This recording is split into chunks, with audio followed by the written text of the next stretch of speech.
Bueno, vamos a hacer un resumen de las teorías evolutivas. La primera teoría que vamos a explicar es una teoría que estuvo vigente durante más de 2000 años, que fue la teoría de la generación espontánea. ¿En qué consistía esta teoría? Bueno, pues esta teoría consistía en que la materia viva podía surgir de objetos inanimados, ¿de acuerdo?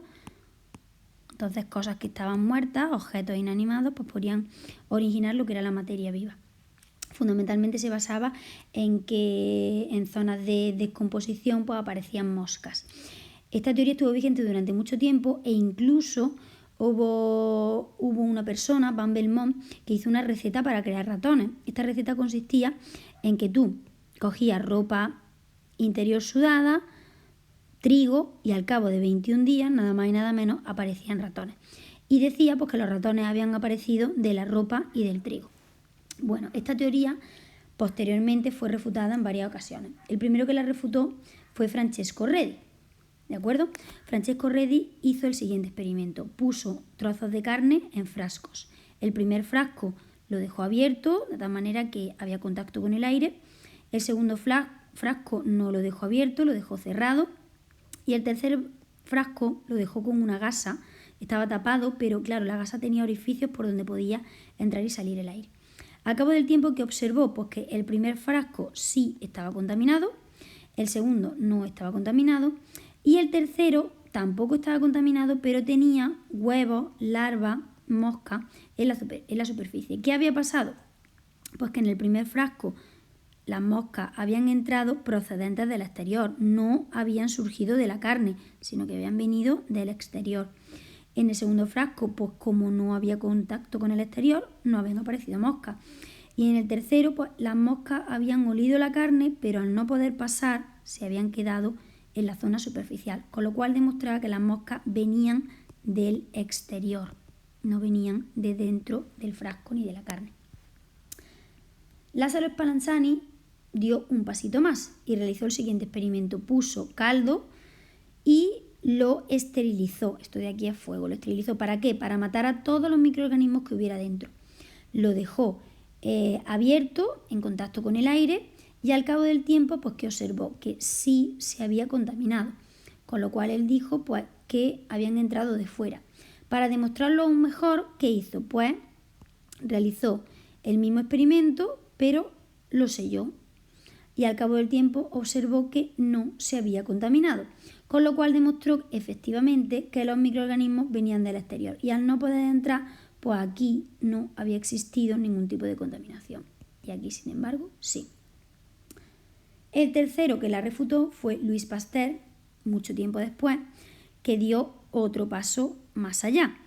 Realizó un experimento muy parecido al de Spallanzani porque puso caldo, lo esterilizó, mató todos los microorganismos con el fuego que hubiera aquí dentro, pero lo dejó abierto en contacto con el exterior.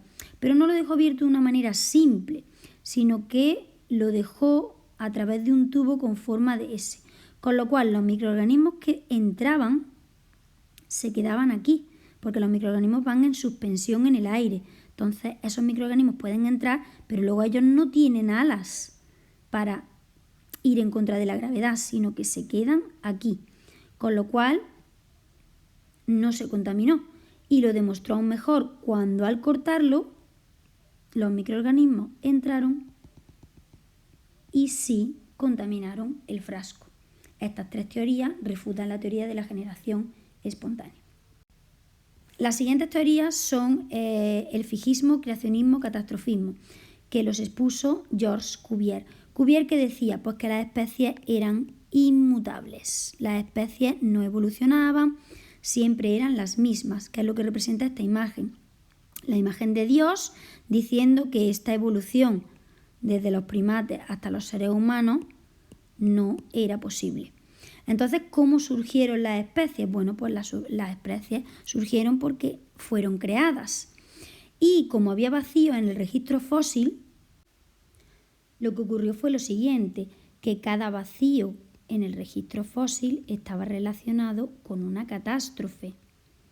Había habido una catástrofe y después de la catástrofe había habido una nueva creación, con lo cual lo estamos relacionando con estas dos teorías, el catastrofismo, el creacionismo y el catastrofismo. Y él decía pues, que había habido tantas creaciones como catástrofes, íntimamente relacionado con la última catástrofe, que sería la del diluvio universal. Incluso él se atrevía a decir que, bueno, si la catástrofe no afectaba a toda la Tierra, sino que afectaba a una parte de la Tierra y en otra parte pues no había catástrofe, las especies que se habían salvado eran las que originaban al resto de las especies. ¿De acuerdo? Pero la teoría fijista niega la evolución. Las siguientes teorías, teoría del equilibrio intermitente, teoría del equilibrio puntuado y saltacionismo. Bueno, son bastante similares. ¿En qué consisten estas teorías? El equilibrio puntuado dice lo siguiente: la mayoría no dice que las especies sean inmutables, porque eso es lo que dice el fijismo, eso no lo dicen, sino que dice que las especies son inmutables durante la mayor parte del tiempo, que se llaman periodos de estasis porque están estáticas, pero luego son mutables en cortos periodos de tiempo, que es cuando ocurre la especiación, que es cuando cambian. Es decir, la mayor parte del tiempo permanecen inmutables, no evolucionan, pero luego en cortos periodos de tiempo, que es cuando se produce la especiación, sí evolucionan. Por tanto, esta teoría sí es una teoría que acepta la evolución. Esta teoría del equilibrio puntuado o equilibrio intermitente, porque ocurre de manera intermitente, no, como pone bien aquí, no acepta las transiciones, ¿vale? Las especies cambian de manera brusca, ¿de acuerdo? Y luego, una teoría que está muy relacionada es la teoría del saltacionismo, que dice prácticamente lo mismo, que la postuló Hugo de Brie, pero que esos cambios ocurren tan solo en una generación. O sea, va un poco más allá, es un poco más agresiva esta teoría. Todas estas teorías, el equilibrio intermitente, el equilibrio puntuado, que son la misma, y el saltacionismo, obviamente dicen todo lo contrario a el gradualismo. El gradualismo dice que las evoluciones de las especies han sido graduales y que hay transiciones. ¿Qué teorías aportaban el puntualismo? Pues los vacíos en los registros fósiles. ¿Qué teoría aportaba el gradualismo? Pues que sí existen fósiles transicionales, que veremos pruebas un poquito más adelante. ¿De acuerdo? Vamos con la siguiente teoría, que es la teoría del uniformismo de Charles Lyell. Charles Lyell no aceptaba el catastrofismo, lo negaba, iba en contra del catastrofismo, y sin embargo sí aceptaba el gradualismo, pero desde un punto de vista de la geología. ¿Qué decía él? Pues que todos los fenómenos geológicos que ocurren actualmente siempre han ocurrido en el pasado de una manera constante y a velocidades extremadamente bajas. Por lo tanto, tenemos que mirar el presente para obtener las claves del pasado. Por lo tanto, aceptaba el gradualismo y no aceptaba el catastrofismo. Bueno, vamos ya con las teorías evolutivas más potentes. Las especies evolucionan, ¿de acuerdo? ¿En qué consisten estas teorías? Pues bueno, la primera teoría fue la teoría de Lamarck. ¿Qué decía Lamarck, el caballero de Lamarck? Él dijo, vamos a verlo en el ejemplo de las jirafas, que es el más famoso, que bueno, unos individuos nacen con el cuello corto, pero como tienen que ir estirando el cuello cada vez más para poder alimentarse, al final de su vida ese cuello se ha alargado. Entonces ellas alargan su propio cuello. Por lo tanto, es una cosa que han adquirido a lo largo de su vida, a medida que se adaptaban al entorno. Y además eso lo heredan sus hijos, sus descendientes. Por lo tanto, es la teoría de la herencia de los caracteres adquiridos. Lo que yo adquiero a lo largo de mi vida lo heredan mis hijos, con lo cual yo puedo modificar la evolución en cierta medida. Luego viene el darwinismo, que fue debido a Charles Darwin, pero también a Alfred Russel Wallace, aunque al final terminó llamándose darwinismo y Wallace fue un poquito olvidado. Y esta teoría es similar a Lamarck, pero esta teoría no acepta, ¿vale? No acepta la herencia de los caracteres adquiridos. Los caracteres que tú adquieras a lo largo de tu vida los adquieres tú, pero no los adquieren tus hijos. Eso no va a tus hijos. Por lo tanto, en ese sentido, contradice la teoría de Lamarck. Y esta teoría, sin embargo, lo que dice es la supervivencia de los mejor adaptados. Es decir, que de todas las jirafas que yo tenga, pues las que tienen el cuello más largo son las que mejor se van a alimentar. Las que mejor se van a alimentar, obviamente, son las que más se van a reproducir, porque van a estar mejor alimentadas. Y las que más se van a reproducir, pues van a transmitir eso a sus hijos. Y a lo largo de las sucesivas generaciones, pues al final lo que van a tener es una población con los cuellos más largos, porque ese carácter le ha permitido sobrevivir al ambiente, sobreviven los mejor adaptados y se transmite a los hijos pues una característica que permite comer más, que en este caso sería el cuello largo. Y al cabo del tiempo, pues prácticamente todas las jirafas tienen el cuello largo porque son las que más han comido, son las que más se han reproducido y las del cuello corto pues se van extinguiendo poco a poco. No está de más decir que las pruebas que aportó Charles Darwin y Alfred Russel Wallace vinieron de sus viajes alrededor del mundo. Ellos habían estado viajando, Charles Darwin por las más de 20 años en el Beagle, y una de las zonas que más estudió fue las Islas Galápagos, y Alfred Russel Wallace hizo lo mismo, pero estudió sobre todo el archipiélago malayo y la zona del Amazonas. Ellos habían observado especies diferentes en cada una de estas islas. ¿Por qué eran diferentes? Pues primero porque estas islas estaban separadas geográficamente y segundo porque las condiciones en cada una de las islas eran ligeramente diferentes a la otra, con lo cual las especies se iban adaptando de manera diferente y como se encontraban aisladas, pues no podían transmitir, no podían mezclar esos caracteres entre unos y otros y al final acababan dando especies totalmente distintas. Bueno, vamos con la última teoría, que es la teoría del neodarwinismo. La teoría del neodarwinismo también acepta el concepto de selección natural de Darwin. Surgió tiempo después, cuando ya se tenía conocimiento científico sobre la genética, algo que la teoría darwinista pues obviamente no desconocía porque en aquella época no se tenía información al respecto. ¿Y qué dice la teoría neodarwinista? Pues obviamente acepta la teoría de Darwin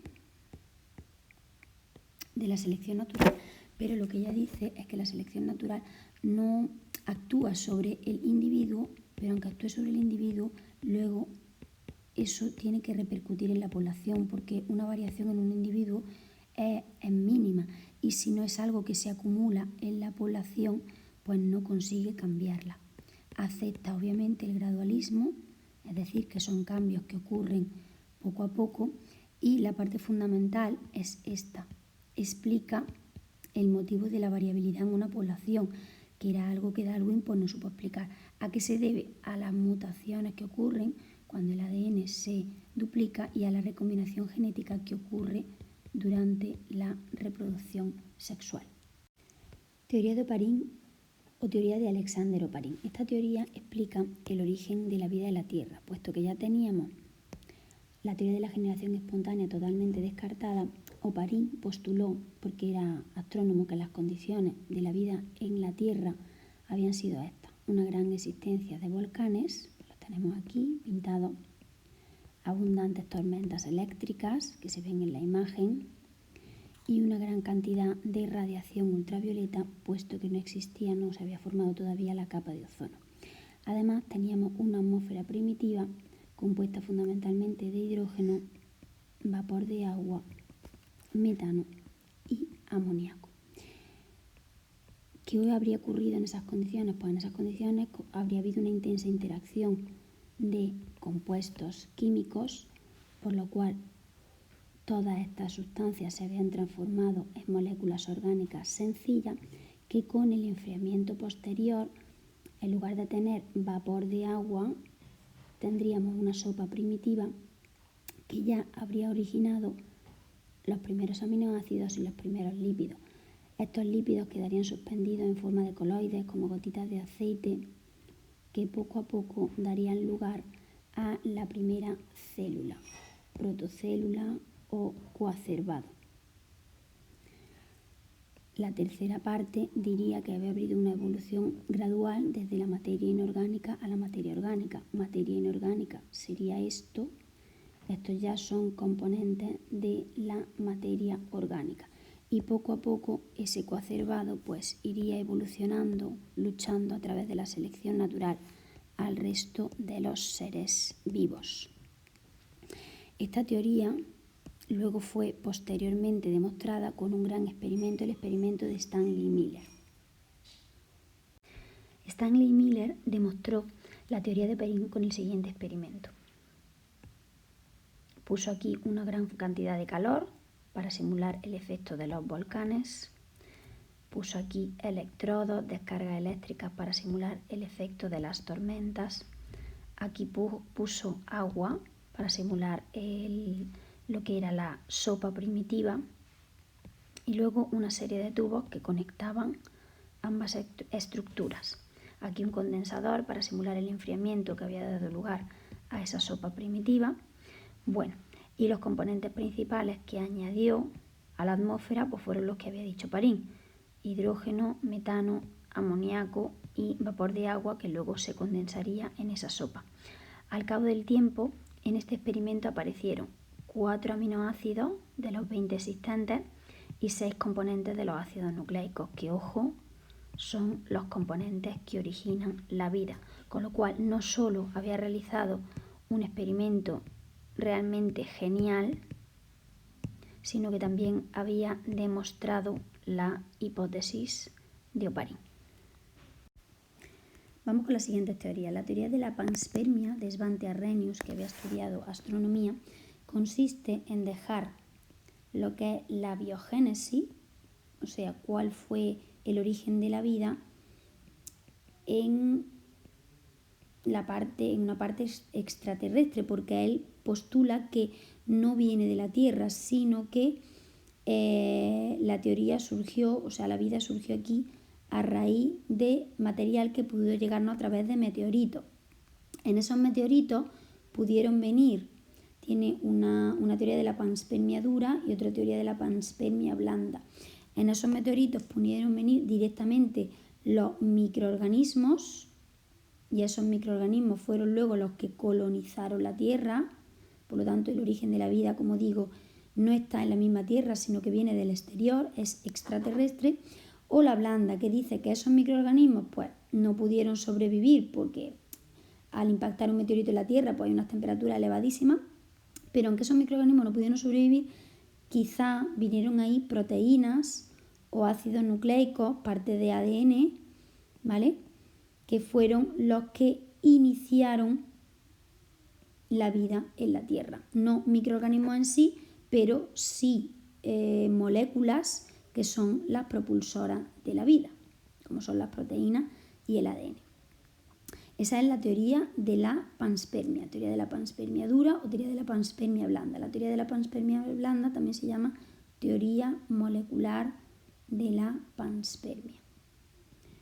Bueno, siguiente teoría, la teoría neutralista. La teoría neutralista de Moto Kimura acepta el neodarwinismo, por lo tanto acepta que existen mutaciones, acepta la recombinación genética de la reproducción sexual, pero lo que dice es que la mayoría de esas mutaciones son neutras y deja al azar que esas mutaciones hagan evolucionar a las poblaciones. Por lo tanto, aquí el concepto de selección natural para él no tiene mucho sentido, o sea, no lo defiende. Él defiende que es el azar el que selecciona esas mutaciones neutras, y esas mutaciones neutras hacen evolucionar las poblaciones. La última teoría que vamos a ver es la teoría de la endosimbiosis de Lynn Margulis, que es una teoría ampliamente aceptada, que lo que explica es que la célula eucariota, la primera célula eucariota, surgió por la simbiosis de organismos unicelulares. Tenemos aquí una especie de coacervado, como el de la teoría de Oparín, o procariota. Y luego tenemos aquí una pequeña célula, procariota aeróbica, que fue fagocitada por ese coacervado y luego se transformó en mitocondria, en un orgánulo. ¿Por qué? Porque estos orgánulos tienen una doble membrana. Entonces ellos decían que podían haber sido microorganismos fagocitados por este coacervado original. Y aquí tenemos otro microorganismo que también fue fagocitado. En este caso, este microorganismo, esta sería aeróbica, por eso se transforma en mitocondria, y este organismo sería fotosintético, por lo tanto se transformaría en cloroplasto. Y coincide lo mismo, el cloroplasto también tiene una doble membrana.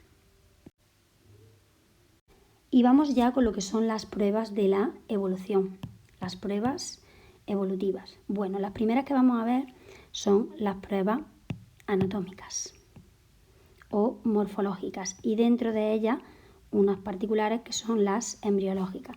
Las pruebas anatómicas o morfológicas las vamos a estudiar a través de los órganos homólogos y a través de los órganos análogos. ¿Qué son órganos homólogos? Órganos homólogos son aquellos que tienen diferente función pero misma estructura interna. Por ejemplo, ¿cuál es la función de esto? Pues volar en el caso del murciélago. ¿Cuál es la función de la aleta en el delfín? Pues sería nadar.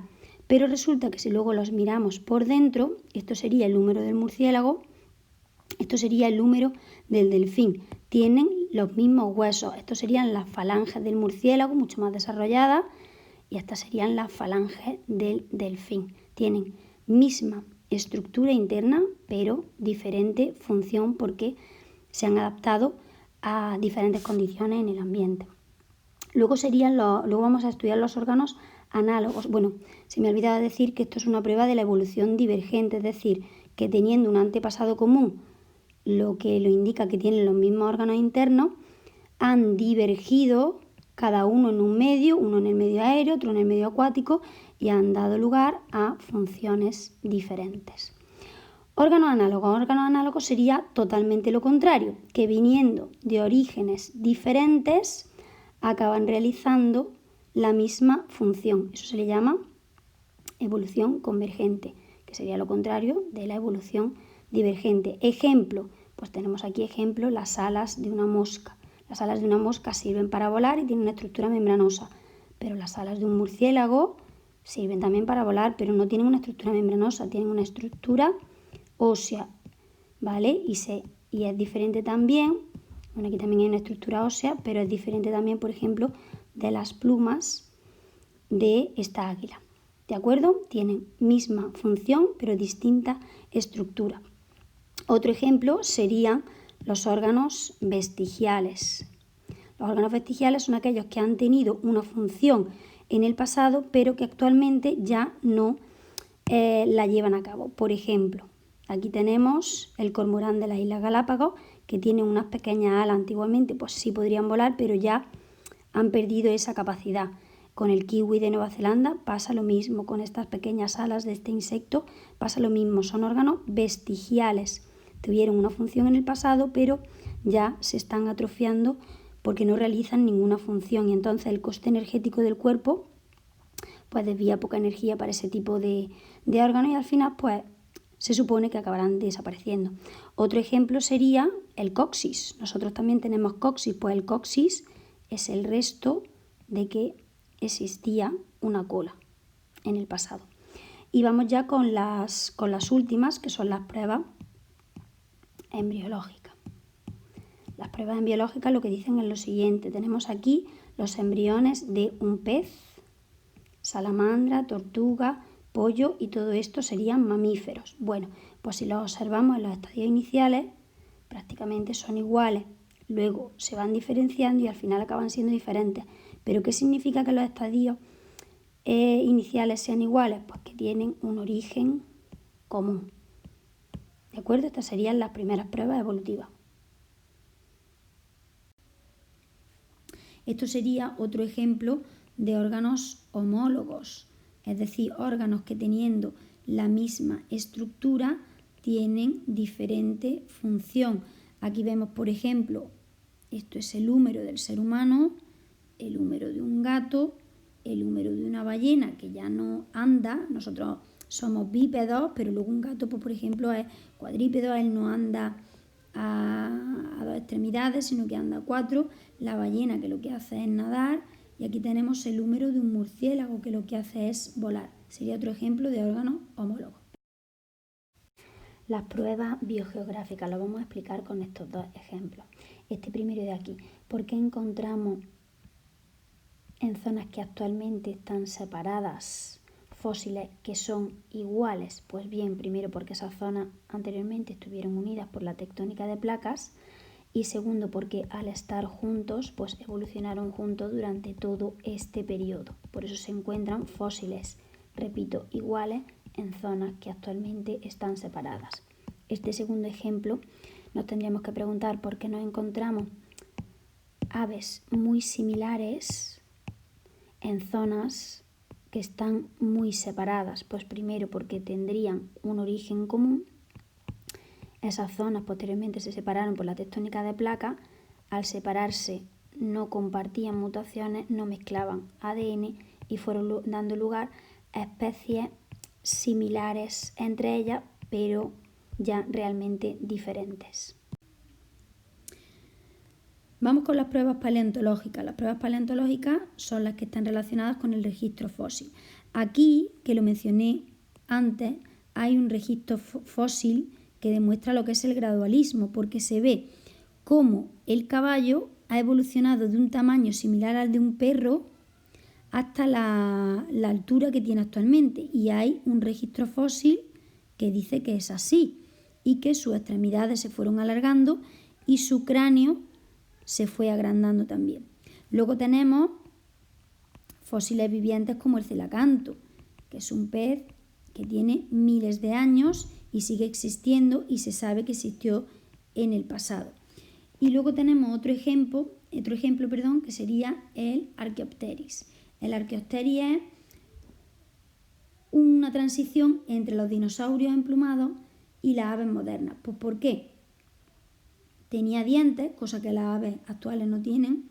Tenía garras con 3 dedos, ¿vale? Tenía una larga cola y tenía plumas. Por lo tanto, tiene caracteres de los dinosaurios emplumados y de las aves modernas, y se considera que es la transición entre ellos dos.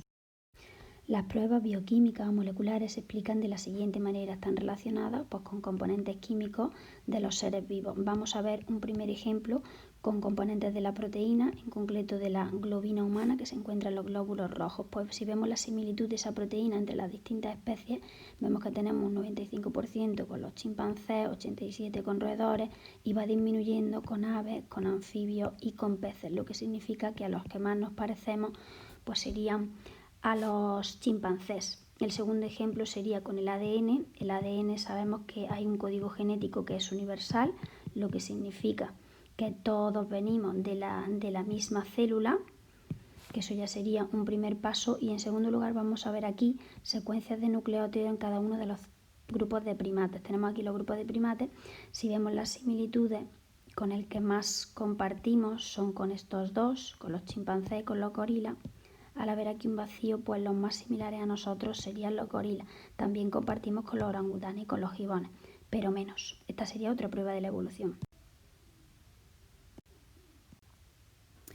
En este tipo de pruebas, que lo he denominado como otras pruebas, voy a explicar rápidamente otras pruebas de la evolución. Una prueba de ellas es el mutualismo.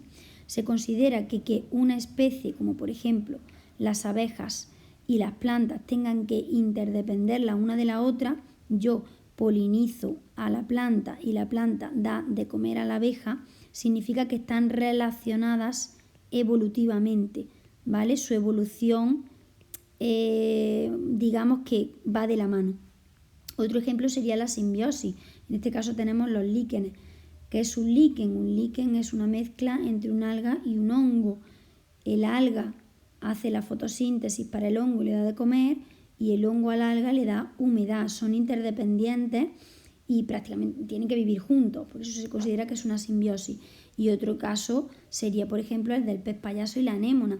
El pez payaso desparasita a la anémona y la anémona protege al pez payaso porque es urticante y cuando viene un depredador el pez payaso se mete aquí, a él no le hace nada, pero el depredador no se puede introducir.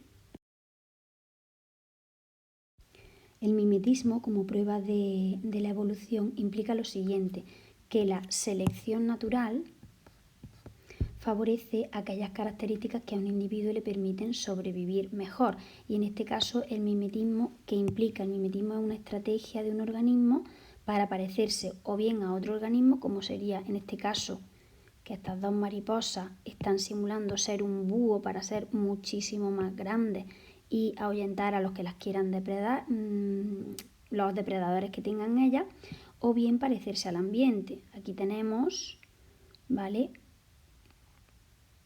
que este animal está intentando parecerse a las hojas, con lo cual pues lo que está haciendo es camuflarse para desaparecer o para sobrevivir o para desaparecer. Otro ejemplo de camuflaje sería el del pulpo. Veamos el vídeo. Es oscuro y ahora fijaros, se mimetiza completamente con el ambiente, con lo cual logra desaparecer y evita a los depredadores. Esta sería otra prueba de la evolución. Y ya para terminar, la última prueba que vamos a exponer es el parasitismo. ¿Qué implica esta prueba?